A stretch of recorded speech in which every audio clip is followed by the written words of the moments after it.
Voilà, donc aujourd'hui nous nous retrouvons dans la vigie de septembre.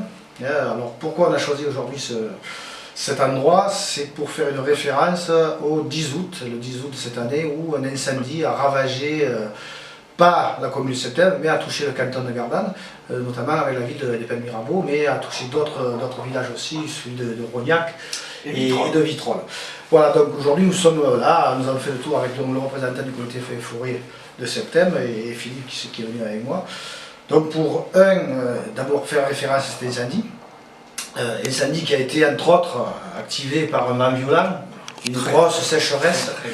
Malheureusement ces événements-là, sécheresse et vent violent, sont appelés à perdurer, puisque avec le réchauffement climatique, il faut tenir compte de ça aussi. Mais aussi un incendie qui a pris de l'ampleur parce que l'ensemble des moyens aériens, les bombardiers d'eau, étaient cloués au sol pour raison de maintenance. Donc on a eu je dirais un faisceau d'événements qui font que cet incendie aurait pu être encore beaucoup plus grave que ce qu'il a été. Heureusement, donc, je tiens à saluer aujourd'hui le courage, je dirais presque la professionnalisation de ceux qui sont intervenus, du service public, de l'ensemble des personnes, donc, les sapeurs-pompiers, mais aussi les comités Feuilles et Forêts qui ont une action importante, et l'ensemble des forces, je dirais, de sécurité qui ont permis que cet incendie qui pouvait avoir une ampleur énorme a été malgré tout stoppé, malgré tous les éléments que je viens de citer. Voilà, donc deuxième étape, je dirais, dans la vie d'aujourd'hui, dans les forêts de Septembre, c'est, je la placerai sous le terme de l'investissement. D'abord, investissement humain, quand on regarde tout autour de nous, là, on voit qu'il y a des jeunes arbres qui ont été plantés. C'est une action, je dirais, citoyenne dans le sens qu'elle va faire intervenir des enfants des écoles de Septembre, mais aussi le comité Feuilles et Forêts, qui est un petit peu le maître d'œuvre là-dedans, l'ONF. Donc on a effectivement un exemple de ce que l'homme doit faire, c'est-à-dire son attachement à la forêt. Pour notre planète, c'est important. Alors, je disais investissement. Alors, investissement citoyen, je viens d'en parler. Ça peut être aussi un investissement simple citoyen chez lui, en ce qui concerne le débroussaillage.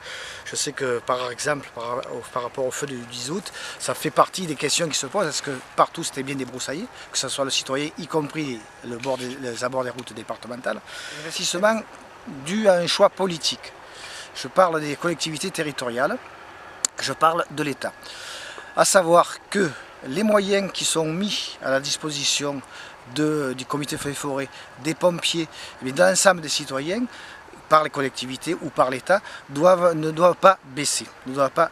C'est une question de, je dirais, de survie pour notre population et pour l'ensemble de la planète. Alors, on a des exemples. Par exemple, si je prends le SDIS, les sapeurs-pompiers qui dépendent du département, les moyens ont été renforcés. L'emplacement des pompiers a été redéfini par rapport aux différentes expériences. Donc on a effectivement de gros progrès qui ont été réalisés, mais il ne faut surtout pas que ça s'arrête. Il faut continuer dans ce sens-là, parce que le service public à ce niveau-là est important. L'ONF, dont les moyens sont malheureusement réduits d'année en année, ne peuvent plus accomplir leur mission, je dirais, jusqu'à ce qu'il faudrait qu'ils le fassent. Donc là aussi, l'État se doit d'investir sur l'ONF et ne pas abandonner un petit peu cet organisme important et indispensable pour la survie de nos forêts.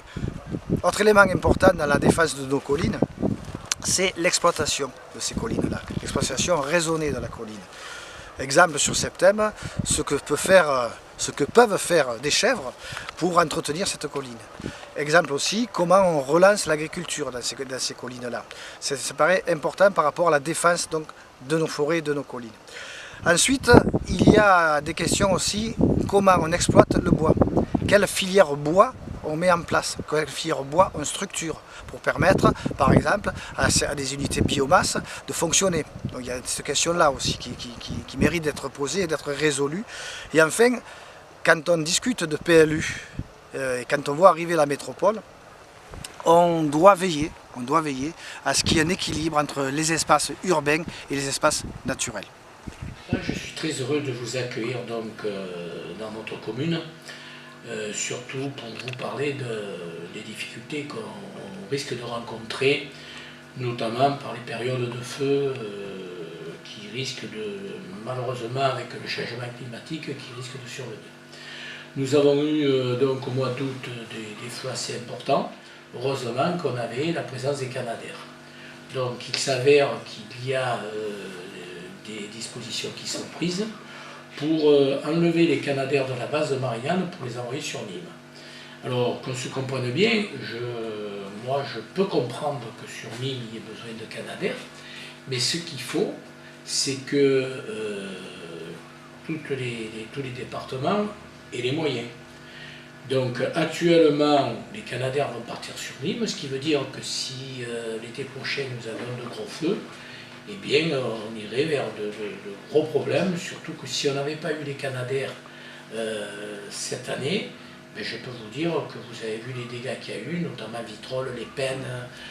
Nous, grâce à l'intervention au travail des sapeurs-pompiers, ça s'est bien passé, mais ça pourrait nous poser de gros problèmes. Donc je compte sur vous pour soutenir et notamment pour intervenir pour que vous puissiez faire remonter la demande que nous avons de conserver les Canadair sur Marignane.